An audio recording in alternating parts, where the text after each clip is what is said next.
கந்தன் பெருமைகளை கேட்க காது கொடுத்துக் கொண்டிருக்கிறவர்களே வணக்கம். மற்ற கடவுள்கள் அசுரனை வதம் செய்தார்கள். சூரன் என்ற அரக்கனை வதைக்காமல் அரக்க மனத்தை மட்டும் வதைத்து அகிம்சைக்கு முதலடி எடுத்துக் கொடுத்தவனே முருகப்பெருமான் தான். சந்த கவிதைகளால் கந்த பெருமாளை தமிழுக்கு சொந்த கடவுளாக்கி தந்த அருணகிரியின் திருப்புகழ் பற்றி பேச வந்திருக்கிறேன். வாய் மணக்க மணக்க. திருக்குறளாய் உயர்ந்து நிற்கும் திருப்புகழை படித்தால் வெறுப்புகளை விலக வைக்கும், பொறுப்புகளை உணர வைக்கும். திருப்புகழ் பாடினால் முருகன் தோன்றுவாரா? இதே சந்தேகம் காளி பக்தன் சம்பந்தாண்டானுக்கும் வந்தது. அருணகிரியை வாதுக்களைத்தான் திருவண்ணாமலை வளைகாப்பு மண்டபத்தில் அருணகிரி திருப்புகழை பாடினார். முருகன் வரவே இல்லை.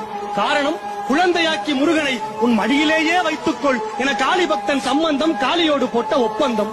மதுரவாணி தானாட, மலையில் வேதன் ஆறாட, மறுபு வானில் உளோராட, மதியாட, வனச மாமியாராட, நெடிய மாமனாராட, மயிலுமாட நீயாடி வரவேணும் என திருப்புகழில் கடவுளோடு மயிலையும் இணைத்த